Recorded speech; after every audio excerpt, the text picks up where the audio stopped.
जय जगन्नाथ बंधुगण सर्वप्रथमे आपणको 2025 नववर्षर हार्दिक अभिनंदन।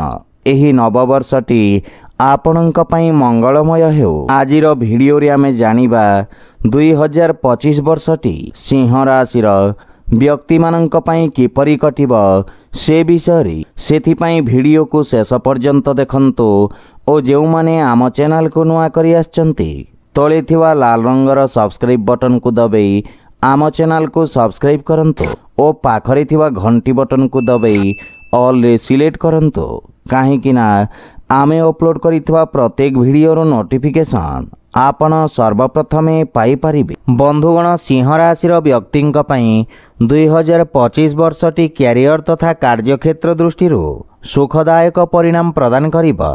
वर्षर प्रारंभ रे दशम भावर स्वामी शुक्र सप्तम भाव शनि सहित विराजित रहिबे एवं वर्षर प्रारंभ रे दशम भावर स्वामी शुक्र सप्तम भाव शनि सहित विराजित रहिबे एवं देवगुरु बृहस्पति आपणक दशम भाव विराजित रहिबे जहा फल रे आपणक अनुभव आपणको सफलता प्रदान करिबारे सहयोग प्रदान करिबा। एहा परे देवगुरु बृहस्पति आपणक एकादश भाव को गोचर करिबे एवं शनिदेव अष्टम भाव रे विराजित रहिबे जहा फल रे आपणको कार्यक्षेत्र रे अधिक परिश्रम करिबाको पड़िबा किंतु धीरे धीरे परिश्रमर सकारात्मक परिणाम मध्य प्राप्ति हेबा। वर्षर शेष भाग रे अत्यंत शुभ परिणाम प्राप्ति हेबा एवं वर्षर मध्य भाग रे कार्यक्षेत्र संबंधित यात्रा करिवार अवसर मिलिबा। व्यवसाय क्षेत्र जड़ित व्यक्तिंक पई वर्षर प्रारंभ उत्तम अनुकूल रहिबा। शनि और शुक्रंक कृपारु आपणको दूरगामी परिणाम प्राप्ति हेबा जहा फल रे व्यवसाय रे किछि नुआ संघर्षपूर्ण स्थितिर सामना करिबाको पड़िबा किंतु एही वर्ष व्यवसाय रे विशेष लाभ प्राप्तिर स्थिति उत्पन्न हेबा। सेहीपरि शिक्षा दृष्टि विद्यार्थी छात्र छात्री माननक पई 2025 वर्षर प्रारंभ समय उत्तम अनुकूल रहिबा।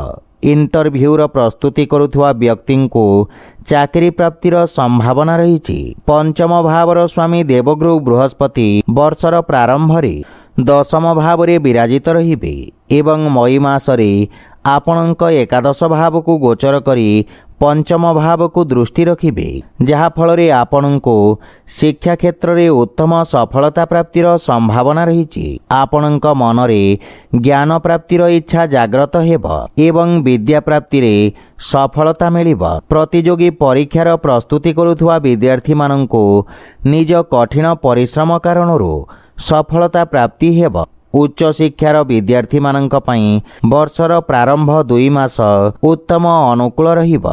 वर्षर प्रारंभ समय रे विदेश रे शिक्षा अध्ययन करिवार स्वप्न पूर्ण हेबा किंतु आपणको निज एकाग्रता रे वृद्धि करिवार आवश्यकता रही। सेहीपरि आर्थिक स्थिति दृष्टि 2025 वर्षटी आपणको आर्थिक क्षेत्र रे उन्नति प्रदान करिबा।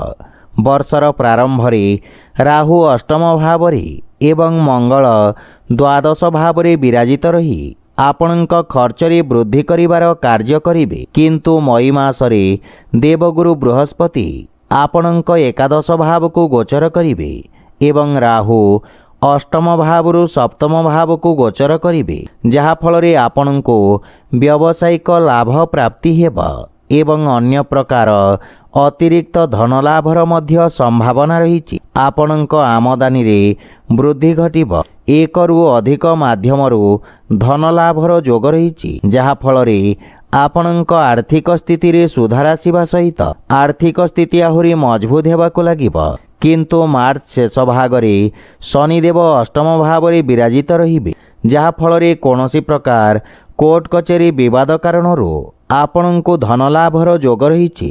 यह व्यतीत कोनोसी प्रकार आकस्मिक धन प्राप्ति हेबा किंतु जे कोनोसी प्रकार आर्थिक निवेश आपणक पई क्षतिदायक सिद्ध हेबा। प्रेम जीवन दृष्टि 2025 वर्षर प्रारंभ समय आपणक प्रेम संबंध पई किछि कठिन समय रहिबा काहेकि ना सूर्यदेव वर्षर प्रारंभ रे आपणक पंचम भाव रे विराजित रहिबे जे कि प्रेमी स्वभाव रे अहं भाव वृद्धि करिबा एवं सम्बन्धरे तिक्तता भाव उत्पन्न करिब।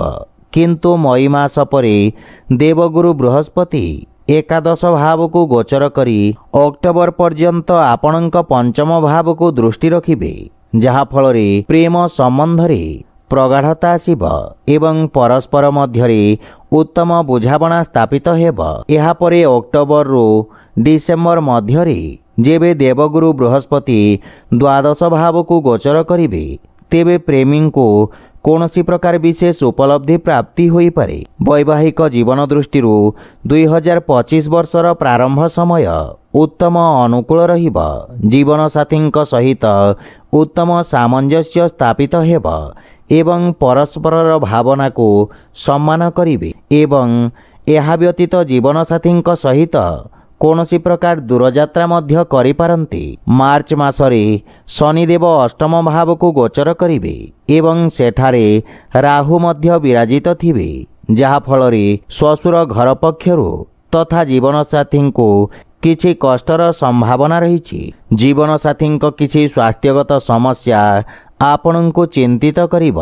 एहा परे मई मासरे राहु सप्तम भाव रे प्रवेश करिवे एवं देवगुरु बृहस्पति एकादश भावरु सप्तम भाव को दृष्टि रखिबे, जहा फलरे जीवन साथी सहित संबंध आहुरी मजबूत हेबाकु लागिब एवं वैवाहिक दाम्पत्य जीवन रे मधुरतार भाव वृद्धि पाइब। सेहीपरि पारिवारिक जीवन दृष्टि 2025 वर्षटी उत्तम अनुकूल रहिब। चतुर्थ भावरे बुध एवं दशम भावरे देवगुरु बृहस्पति विराजित रहिबे, जहा फलरे परिवार सदस्यंक प्रति पारस्परिक सामंजस्य मजबूत हेब। परस्पर मध्यरे प्रेम और स्नेह भावना जाग्रत हेब। शनिदेवंक दृष्टि चतुर्थ भावरे रहिबा कारणरू मझिरे मझिरे किछि विरोधाभास स्थिति उत्पन्न हेब। द्वितीय भावरे केतुंक उपस्थिति कारणरू बाणीरे कठोरतार प्रभाव रहिब, जहार प्रभाव आपणक पारिवारिक जीवन रे मध्य देखिबाकु मिलिब। देवगुरु बृहस्पतिंक एकादश भावरे रही पंचम भाव, तृतीय भाव एवं सप्तम भाव को दृष्टि कारणरू जीवन साथी एवं परिवारर कनिष्ठ सदस्य और संतानंक मध्यरे उत्तम सामंजस्य देखिबाकु मिलिब। भाई भौणींक सहित मध्य संबंध आहुरी मजबूत हेबाकु लागिब। संतान संबंधित सुखद समाचार प्राप्ति हेब, जहा फलरे परिवार रे हस खुशी और सुख शांति लागी रहिबा सहित पारिवारिक जीवन मजबूत हेब। सेहीपरि स्वास्थ्य दृष्टि 2025 वर्षटी सामान्य दुर्बल रहिब। वर्षर प्रारंभ रे सूर्य पंचम भाव रे विराजित रहिबे। शनि और शुक्र सप्तम भाव रे, केतु द्वितीय एवं राहु अष्टम भाव रे तथा मंगल द्वादश भाव रे विराजित रहिबारु नाना प्रकार स्वास्थ्य समस्या आपणको पीड़ित करिब। किंतु वर्षर द्वितीयार्ध समय सामान्य अनुकूल रहिब, काहेकिना राहु सप्तम भाव को गोचर करिवे एवं देवगुरु बृहस्पति एकादश भाव रे विराजित रही आपणक स्वास्थ्यावस्था रे सुधार करिवे। किंतु शनिदेव पूरा वर्ष आपणक अष्टम भाव रे विराजित रहिबे, जहा फलरे आपणको स्वास्थ्यावस्थार विषय ध्यान रखिबाकु पड़िब। आपणक पई प्रतिकार हैला आपण प्रत्यह आदित्य हृदय स्तोत्र पाठ करंतो एवं शारीरिक समस्या हेले लुहा वस्तुर दान करंतो। व्यवसाय संबंधित समस्या हेले शिवलिंगरी अतर अर्पण करंतो एवं प्रत्यह सूर्यदेवं को जल अर्पण करंतो, शुभ फल पाइबे। तो बंधुगण, यह थिला 2025 वर्षर सिंह राशि वार्षिक राशिफल विषय। जदि भिडियोटी आपण मानकु भल लगी थाए लाइक शेयर और कमेंट करी जणांतो एवं आम चैनल को सब्सक्राइब करंतो। जय जगन्नाथ।